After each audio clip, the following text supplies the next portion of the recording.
सतनाम साहेबन की जय गुरु महाराज। आज सत्यनाम किसको कहते हैं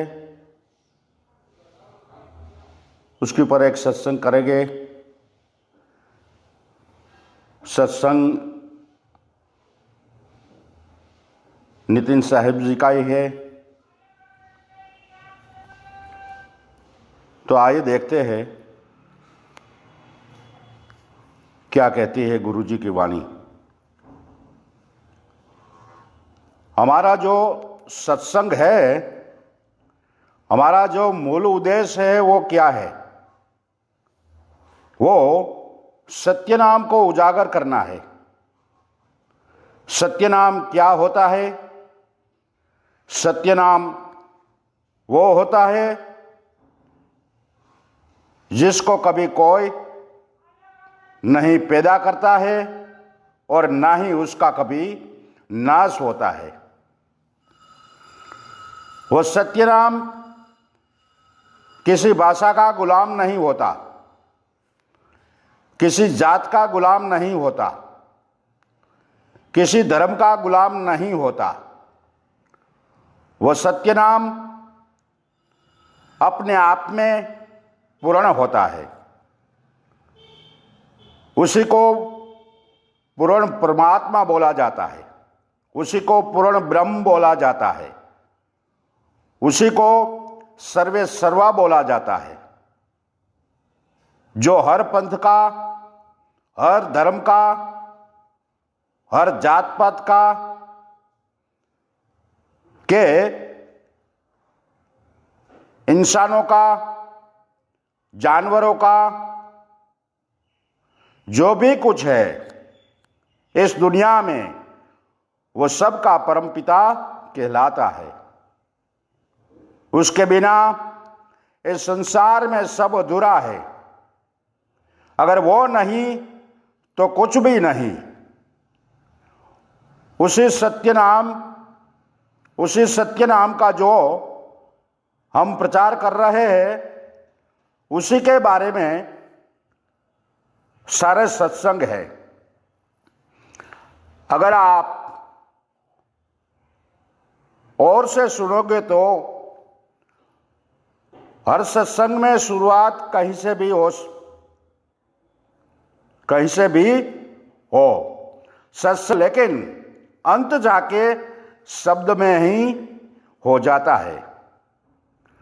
हर सत्संग में आपको एक ही सार बताया जाता है कि शब्द ही सार है, शब्द ही सत्य है, शब्द ही परमात्मा है। शब्द के बिना कुछ नहीं।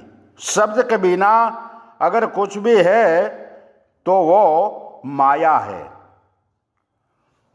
और माया से परे जो है वो है सार शब्द, जो बोलने लिखने पढ़ने में कभी नहीं आता। क्योंकि बाकी जितने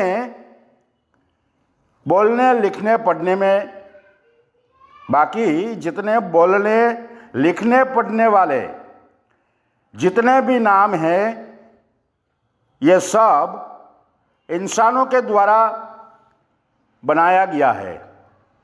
ये इंसानों के द्वारा ही इस दुनिया में आए हैं, और जिस दिन इंसान खत्म हो गया इस दुनिया से, इन नामों को लेने वाला कोई नहीं बचेगा। ये नाम किसी के काम के नहीं हो गए। आज अगर इंसान खत्म हो जाए इस दुनिया में,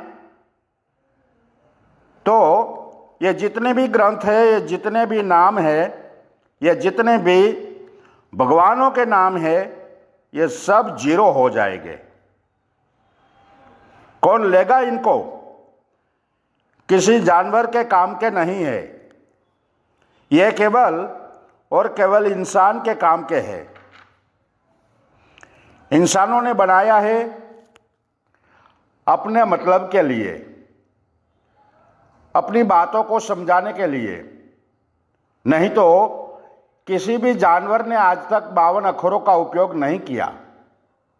तो इसलिए कबीर साहिब ने बार बार बोला है कि 52 अक्षर लोक तरे सब कुछ इन्हीं माही, और ये आखर खिर जाएंगे वो आखर इनमें नहीं, कि ये 52 अक्षर हमेशा हमेशा के लिए खिर जाएंगे, लेकिन वो अक्षर, वो परमात्मा का नाम इन 52 में नहीं है, इन 52 में नहीं है भाई, वो 52 से न्यारा है।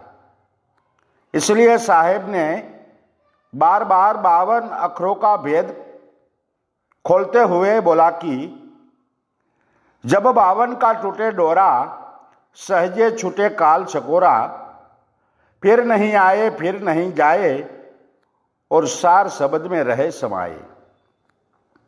क्या बोला साहिब ने? 52 का टूटे डोरा, सहजे छूटे काल जकोरा, फिर नहीं आए फिर नहीं जाए, और सार शब्द में रहे समाये। कि जब 52 अक्षरों का डोरा टूट जाएगा, जिस डोरे को आप पकड़ के बैठे हो मजबूती से, यह आपकी ही गुलामी का कारण है। यानी कि जैसे एक घोड़े ने खुद ही रस्सी को पकड़ रखा है और सोच रहा है कि मैं आजाद हूं, मैं इसी से आजाद हूं, मैं इसी से आजाद हो जाऊंगा। रस्सी को पकड़ के, रस्सी को पकड़ के आजाद नहीं होगा, रस्सी से छूट के आजाद होगा। तो साहेब ने साफ बोला, जब 52 का टूटे डोरा, सहजे छूटे काल जकोरा, फिर नहीं आए फिर नहीं जाए, और वो सार शब्द में रहे समाये। उस सार शब्द में रहना है। हमने आज जो हम इस दुनिया में रहते हैं, तीन लोक में रहते हैं, ये 3 लोक बनने से पहले हम कहाँ थे? हम सार शब्द में थे, और शब्द में ही वापस जाएंगे तो हमारी मुक्ति होगी। अब कुछ लोगों का भ्रम ये रहता है कि अगर हम पहले सार शब्द में थे, तो अगर हम एक बार यहां आ सकते हैं, हम दोबारा क्यों नहीं आएंगे? तो उसका जवाब यह है भाई कि आप चेतन हो, आप जड़ नहीं हो, आप चेतन हो। आपको पता लग जाएगा कि इस रास्ते में एक शेर खड़ा है और आप जाओ वहां पे, आप देखते ही वापस भाग आओगे, दोबारा हिम्मत नहीं करोगे जाने की। जब तक नहीं सुना था तब तक जा सकते थे कि देखा नहीं, जब देख ही लिया फिर जाने का कोई मतलब नहीं है। जैसे कोई अफवाह फैला दे कि रास्ते में शेर है, आप जल्दी यकीन नहीं करोगे। उसको यही पूछोगे कि तुमने देखा है? अगर तुमने देखा है तो बोलोगे, अफवाह पे यकीन नहीं करोगे। जब जाके खुद देख लिया, खुद ने देख लिया, अब भैया उस रास्ते पे जाने वाला बेवकूफ होगा। इसी प्रकार जब आप वापस पहुंचोगे तब आपको समझ में आएगा कि मैं फंसा कहाँ था। जैसे किसी कुएं में आप गिर गए और वहां पूरी रात पड़े रहे, 2 दिन पड़े रहे, 3 दिन पड़े रहे, हालत खराब हो गई। अब किसी ने आके आपको कुएं से निकाल दिया, तो क्या आप दोबारा गिरोगे? अरे छोटा सा भी खड़ा, तब भी पांव संभाल के चलोगे कि इस खड़े में मैं ना गिर जाऊं, क्योंकि कुएं का रस चख लिया है 3 दिन। तो इसलिए हमने क्या करना है, हमने शब्द में रमना है, सदा के लिए शब्द में। अगर एक बार रम गए तो आपको दोबारा शब्द से कोई अलग नहीं कर पाएगा, क्योंकि भूखे को जैसे भोजन मिल जाता है, प्यासे को जैसे पानी मिल जाता है, तो अब उसको और कुछ नहीं चाहिए, उसको वही चाहिए जो प्राप्ति हो गए है। इसलिए साहिब ने बार बार बोला कि 52 अक्षरों की जाल को समझ जाओ। सबसे बड़ा, सबसे सूक्ष्म जाल 52 अक्षर का ही है, 52 अक्षरों का ही है। इसको बड़े बड़े देवी देवता नहीं समझ पाए, वो भी मंत्रों के सहारे बैठे रहे, ओम के सहारे बैठे रहे कि मुक्ति हो जाएगी। तो साहेब ने वहां पे भी भरम तोड़ा कि ओमकार निश्चय भया सो करता मत जान, और साचा शब्द कबीर का तू पर्दे में पहचान। ओमकार है वेद का मूला, ओमकार में सब जग भूला, ओमकार जो वेद वखाने सोई काल कोई मरम न जाने। उस ओम से परे हो जाओ, तब आपको सार शब्द की जानकारी होगी। ओम कह लो, अकार कह लो, और जितने 52 अक्षर है सब कह लो, ये एक ही चीज हो जाती है। आगे जाके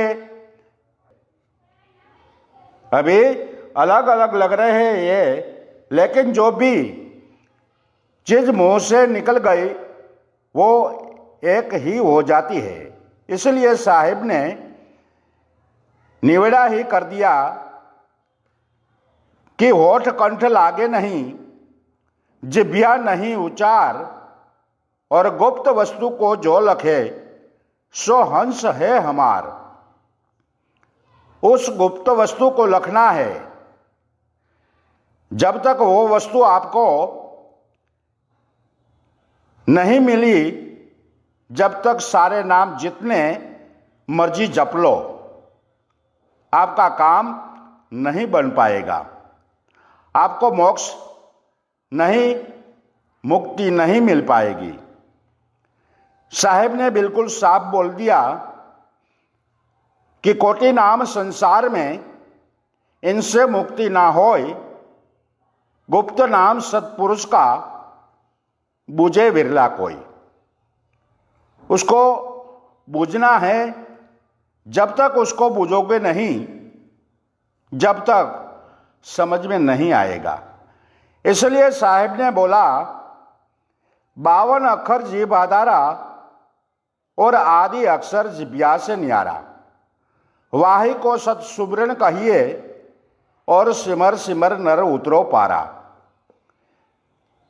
वही सत्य सिमरण है जो 52 से परे है। जो 52 से परे नहीं हो पाया इस जन्म में, उसने समझ लो अपना जन्म बर्बाद कर लिया। साहेब ने साफ साफ बोला, जो नर पढ़े 52 का फेरा, और सो नर जानो काल के चेहरा। जो 52 अक्षरों में गुरुजी नाम दे रहे हैं वो गुरु नहीं, वो काल का ही एजेंट है और आपको 52 अक्षरों में उलझाने के लिए आया है। इसलिए साहिब ने साफ बोल दिया, नहीं कबीर नहीं धर्मदास, अक्सर एक सब घट ही निवास। और वाही को सत्पुरुष कहिए, आदि अक्षर गही रहिए। कि ना कबीर कबीर करने से और ना ही धर्मदास करने से किसी की मुक्ति होने वाली है। नहीं कबीर नहीं धर्मदास, अक्सर एक सब घट ही निवास। सब घटों में एक अक्षर विराजमान है। अक्षर का क्या मतलब होता है? अविनाशी, जिसका कभी क्षर ना हो, क्षय ना हो, नाश ना हो। और वो अक्षर क्या है? वो है आदि अक्षर। 52 अक्षरों से पहले जो था, 52 अक्षर बनने से पहले जो था, वो आदि अक्षर आज भी आपके पास है। वो सदा सदा आपके पास रहेगा, क्योंकि आप ही हो। वो आदि अक्षर आप ही हो। आप अपने स्वरूप को भूल के अपने आप को एक आदमी, एक औरत, एक जानवर समझ रहे हैं। वो आत्म देव ही है, आदि अक्षर। जब उस अवस्था को आप प्राप्त करोगे तब आपको समझ में आएगा कि मैं कैसे 52 अक्षरों में उलझा पड़ा था और 52 अक्षरों से परे होकर ही अपने स्वरूप को जान पाया हूं। जैसे आपने बोला कि नितिन मेरा नाम है। नितिन एक नाम भी है और नितिन एक स्वरूप भी है। अगर किसी ने स्वरूप को नहीं जाना है और वो केवल नितिन नितिन कर रहा है, तो वो नितिन के स्वरूप को वो नहीं जान सकता। जिसने कभी नितिन को देखा नहीं, वो नहीं पहचानेगा, वो नहीं पहचान पाएगा। लेकिन अगर उसको स्वरूप पता है, पता लग जाता है। इसलिए साहिब ने बोला, नाम मिलावे रूप को जो जन खोजी होय। और जब वो रूप हृदय बसे, जुदा रहे ना कोई। नाम मिलावे रूप को गुरुदेव जब नाम देते हैं तो आपको रूप का ही लखाव कराते हैं। रूप का लखाव का मतलब क्या है? क्या मतलब ये नहीं होता कि आपके नाम का लखाव, क्या आ दे दिया, अक्षर में आता है ना, आ दे दिया, का दे दिया, पा दे दिया। नितिन के दिया, राम दे दिया, हनुमान दे दिया, वो नहीं। वो तो अक्षर नाम है। अक्षर नाम से छुड़ा के रूप का लखाव कराया जाता है। श्रुति को लखाव किया जाता है। सूरत उस रूप को लखेगी, तब उसको समझ में आएगा कि असल में मैं हूं क्या। नहीं तो 52 अक्षरों में ही उलझती रह जाएगी। तो इसलिए बोला है कि गुरु शब्द है, गुरु देह नहीं है। तो साहिब ने बोला, एक डाल दो पंछी बैठे, एक गुरु एक चेला। गुरु की करनी गुरु भरेगा, चेले की करनी चेला। आगे क्या कहती है वाणी? जब तक आपको शब्द गुरु नहीं मिल गया जो निर्बंध है, जब तक आप ही बंधन में ही रहोगे। निर्बंध कैसे? यानी वो कर्मों के जाल में नहीं फंसता। बाकी जितने गुरु है देही गुरु है, वो कर्मों की जाल में ही रहता है। आज देख लो कौन सा देही गुरु बचा हुआ है। सब बीमार पड़े हैं, कोई न कोई गोली खा रहा है, कोई न कोई ऑपरेशन करा रहा है, सब कुछ न कुछ दुख दर्द लेके बैठे हैं। किसी का दांत दर्द, किसी की आंख दर्द है, किसी की कमर दर्द है। ये सब दवाई खा रहे हैं। तो वो शब्द गुरु कैसे हो गए ये देखना है। शब्द गुरु वो कभी किसी गुलामी में नहीं रहता, वो किसी तत्व के अधीन नहीं रहता। वो शब्द से परे हो, तत्वों से परे है, वो नितत्व है, निशब्द है। वो शब्द गुरु सबके साथ है, कभी वो साथ नहीं छोड़ता। गर्भ में भी आपके साथ रहता है, वो शब्द रूप में गर्भ में, शब्द रूप में वो गर्भ में नहीं होता, लेकिन उसका साथ होता है आपके साथ। जैसे आप कुएं में गिरे हो और वो कुएं ऊपर बैठा है, वो है आपके साथ बिल्कुल, लेकिन आपकी तरह कुएं में नहीं गिरा है वो। तो वो शब्द गुरु आपका अंग संग है, आपकी सदा रक्षा करने के लिए बैठा है, लेकिन उसको पहचान नहीं पा रहा है। कोई इसको पहचान नहीं पा रहा है। इसलिए साहिब ने बोला कि यहाँ पे जितने भी रिश्तेदार हैं, जितने भी नाते हैं, ये सब के सब क्या है? एक लेवा एक देवा दुत्तम, और कोई किसी का ना पिता ना पुतम। ये एक दूसरे से लेन देन का संबंध है।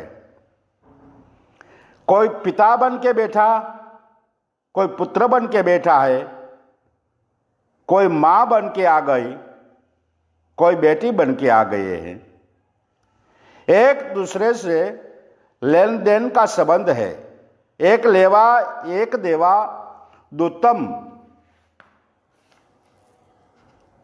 एक सुबह सुबह पॉकेट मनी दे रहा है और पॉकेट मनी ले रहा है। क्यों? क्योंकि पिछले जन्मों में उसने कुछ लिया होगा, उसका कुछ खाया होगा, तो आज वापस कर रहा है। एक लेवा एक देवा दुत्तम। कोई किसी का ना पिता ना पुतम। यहाँ पे कोई किसी का रिश्तेदार नहीं है। यहाँ पे कोई किसी का रिश्तेदार नहीं है भाई। गलत फहमी में मत रहना कि मेरा परिवार, मेरे भाई बहनों के वसुदेव कुटुंबकम, सारा विश्व मेरा परिवार है, सारा विश्व मेरा भाई है। कोई खास स्पेशल मेरे 3-4 भाई नहीं है जो मेरी माता से गर्भ से आ गए हैं, जिनको मैं भाई समझ रहा हूँ। ये तो एक रास्ता है भाई दुनिया में आने का। आपकी माता से आपका भाई बहन ना आता तो, आपकी माता से आपका भाई बहन ना आता तो किसी और से माता से आ जाता। यहां पर तो सजा भुगत रहे हैं। ये आए हैं सब भोग जून में आए हैं सब, इसलिए साहिब ने सब आए, इसलिए साहिब ने बोला, साहिब ने बार बार बोला है कि भाई शब्द गुरु की खोज करो, उस असली रिश्तेदार की खोज कर लो जो आपके अंग संग है, वो कभी आपको धोखा नहीं देगा। बाकी जितने भी रिश्तेदार हैं ये सब के सब केवल और केवल मतलब के हैं। अभी लगेगा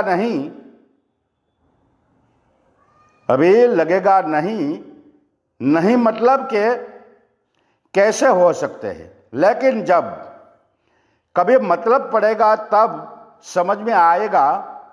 अभी नहीं लगेगा, अभी तो एक दूसरे से प्रेम है।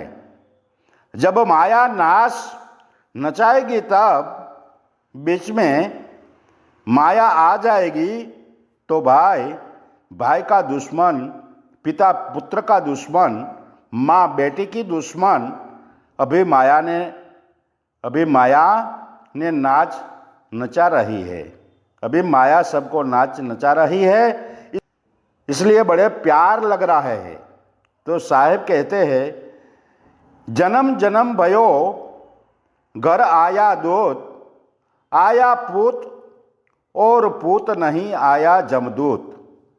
जब किसी का जन्म होता है तो घर में जो पुत्र आ गया तो कहते हैं वो पुत्र नहीं जमदूत आ गया है। क्या कहते हैं, जन्मत ही दारा हर लिया भये, घर भी हर लई, शादी हो जाती है, बीबी आ जाती है, अब घर से भी निकाल देता है। किसको? माँ बाप को। और मुँहे मुख में लाबू दी, और जब मर जाता है तो उसका क्रियाकर्म करता है।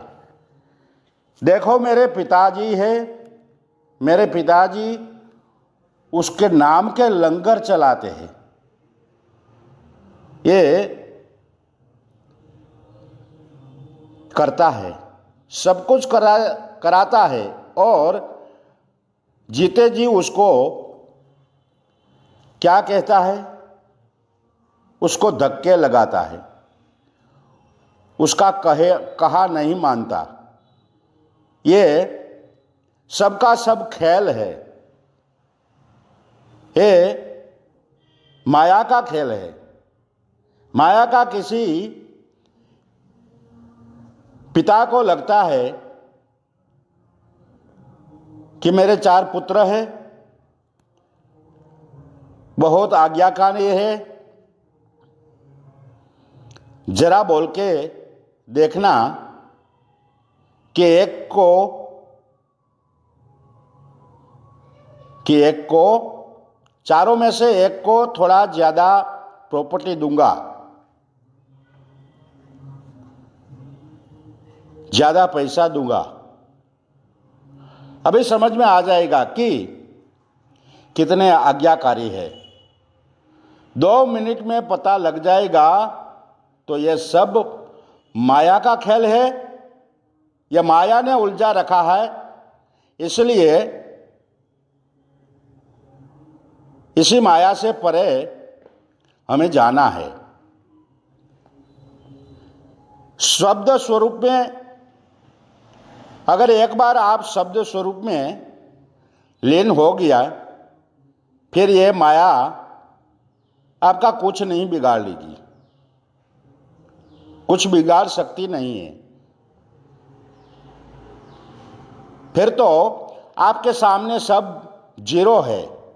कोई आपको कितना लालच देता है, कितना ही कोई आपको फंसा रहा है, आपको कोई फर्क नहीं पड़ता। आप सत्य के साथ हो, आप सत्य के साथ हो लेते हो, आपको पता लग जाता है कि मैंने अपनी सूरत को नहीं फंसाना है, मैंने यहाँ से निकल जाना है। और निकलोगे कैसे? गुरु के द्वारा। और गुरु कौन सा शब्द? गुरु द्वारा शब्द गुरु कैसे मिलेगा? देह गुरु के द्वारा देह गुरु कैसा होना चाहिए? पूर्ण शब्द का ज्ञानी होना चाहिए, ना कि इन 52 अक्षरों का ज्ञानी होना चाहिए, ना कि इन मंत्रों को, ना कि इन मंत्रों को, ना कि तंत्रों को साधने से के साधने वाला होना चाहिए, ना कि इन जप तप पूजा व्रत नित्य नेम इनमें उलझाने वाला चाहिए। ऐसा होना चाहिए जो स्वयं में निर्मल हो। जब स्वयं सारे भ्रम जालों से दूर हो और हमें भी सारे भ्रम जालों से दूर करने वाला हो, तभी बात बनेगी। तो हर गुरु, जितने भी गुरु यहाँ बैठे हैं, वो 2 तरह का ज्ञान लेके बैठे हैं। एक है पवित्र, एक है मूल ज्ञान। मैंने बहुत बार बताया हुआ है, आप 100 से ऊपर गए हो, कोई 120 तक पहुंचा, कोई 120 तक पहुंचा होगा। अगर सुन रहा है सत्संग तो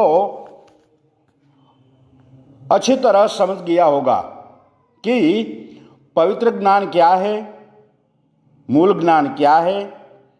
जितने भी गुरु हैं ये सब पवित्र ज्ञान लेके बैठे हैं, बात अच्छी कर रहे हैं, बहुत अच्छी बात।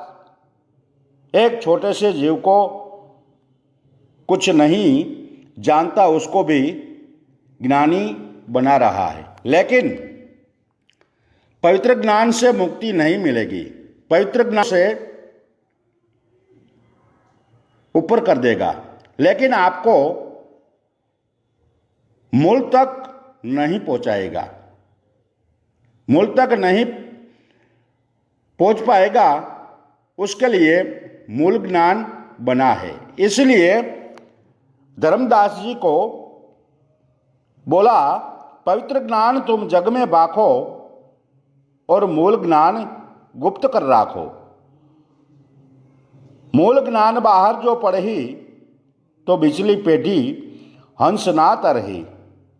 अगर मूल ज्ञान पहले बता दिया धर्मदास, तुमने खोल ही दिया, अगर ग्रंथों में व्याख्या कर दी तो ये लोग अपने ग्रंथों में भी इस मूल ज्ञान को लिख देंगे। तो उसके पास लिखित में ज्ञान तो होगा, थ्योरी पार्ट तो होगा, लेकिन प्रैक्टिकल नहीं होगा।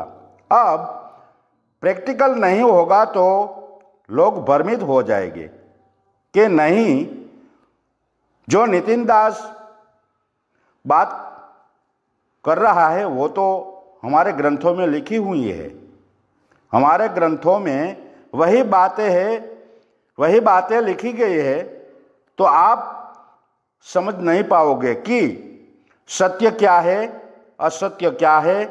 इसलिए वो मूल ज्ञान को बड़े गुप्त तरीके से, बड़े कोड वर्डों में लिखा गया था कि कोई 100 बार पढ़ ले तो समझ ही ना पाए। कि ये लिखा क्या गया है। जैसे एक बच्चे को, छोटे से बच्चे को जो तीसरी चौथी में पढ़ते हैं, उसको अगर ये पुस्तक के बारे में पूछोगे और किताब भी दोगे अंग्रेजी की, तो वो अक्षर जोड़ जोड़ के भले पढ़ ले, लेकिन उन अक्षरों का मतलब नहीं समझ पाएगा, क्योंकि वो अक्षर उनके जीवन में आज तक आया ही नहीं है। वो जब धीरे धीरे बड़ा हो जाएगा, समझ पाएगा तब ये अक्षरों का मतलब क्या होता है। पढ़ तो वो भी सकता है, तो इसलिए इन चीजों को गुप्त रखा गया है। कब तक? कि मूल ज्ञान 12वें पंथ के बाद में बताए जाना था। तो 12वां पंथ कब खत्म हुआ है? 11 अक्टूबर 2018 को, जब 12वें पंथ के प्रवर्तक को डबल उम्र कैद की सजा मिल गई। उसके बाद ये गुप्त ज्ञान खुला है। उसी के बाद ये गुप्त ज्ञान 13 अक्टूबर को, इसके लिए कबीर साहिब ने पूरा संदेश दिया था, इशारा किया था कि मूल ज्ञान तब लग छुपाई जब लग द्वादश पंथ ना मिट जाए। द्वादश पंथ मिटने के बाद ये एकदम उजागर हो गया और पूरी दुनिया में फैल गया आग की तरह। इस वक्त इतने लोग सुन रहे हैं सत्संग को, और हर बंदा जाग रहा है, हर बंदा अपने गुरुओं से सवाल कर रहा है और गुरु के पास जवाब नहीं आ रहा है। अब कई ऐसे भी गुरु हो गए जो आपस में मिली भगत कर रहे हैं कि इस सत्संग को कैसे रोका जाए, लेकिन उनको शायद पता नहीं है कि अब समय आ चुका है भाई। बहुत मूर्ख बना लिया, जितने बनाना था।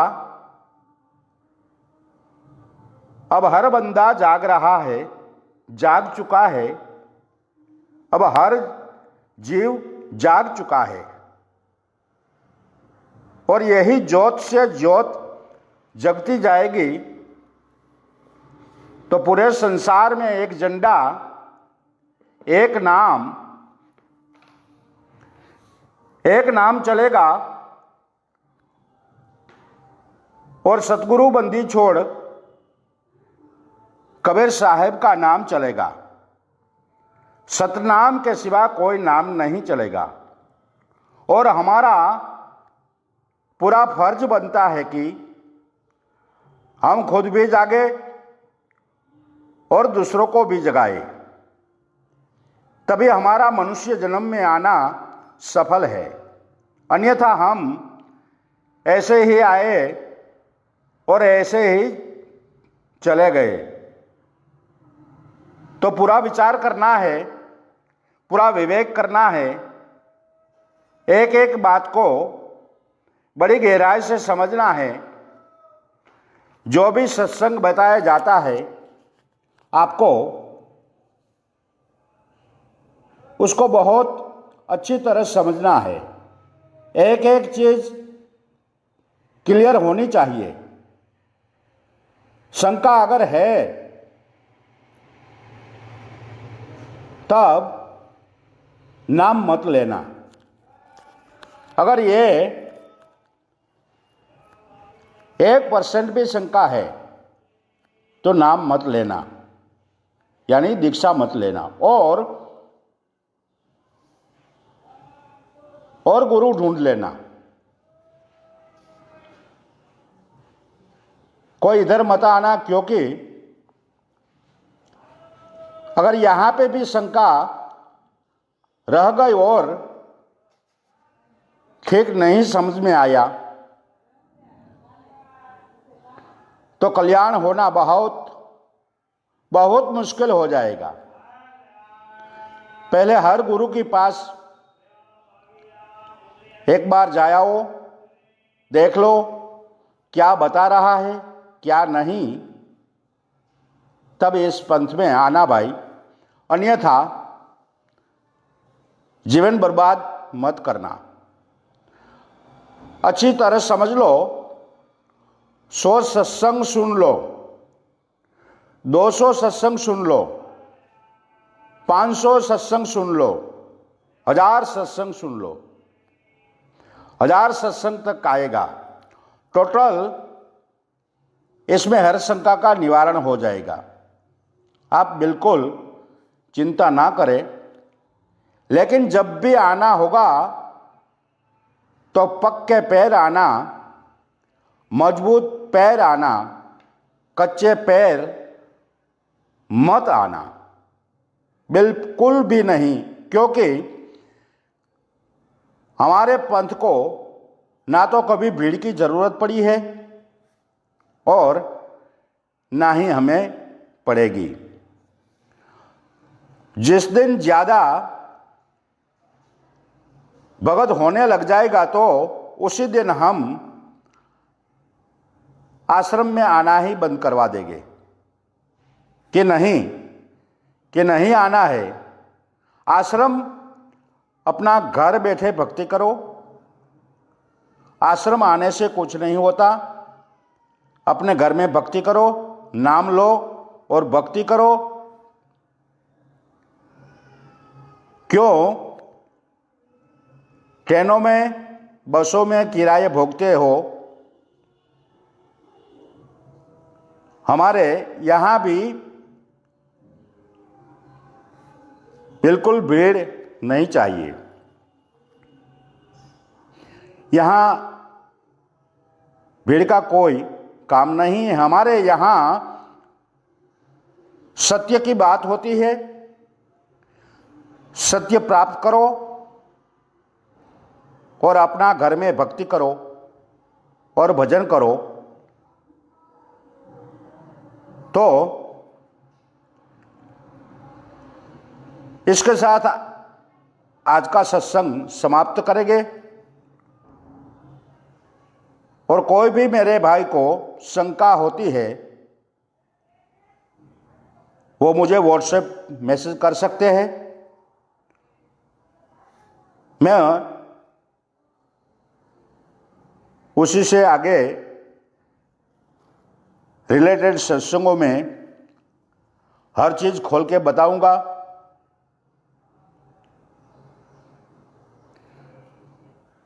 जय गुरु बंदी छोड़ वैराग साहेब, जय गुरु बंदी छोड़ मदन साहेब, जय जय सतगुरु बंदी छोड़ सतगुरु सत्य कबीर साहेब की सदाई जय हो, सदाई जय हो। मेरे मालिक की सदाई जय हो। नितिन दास साहेब की, सतनाम साहेब बंद की जय गुरु महाराज।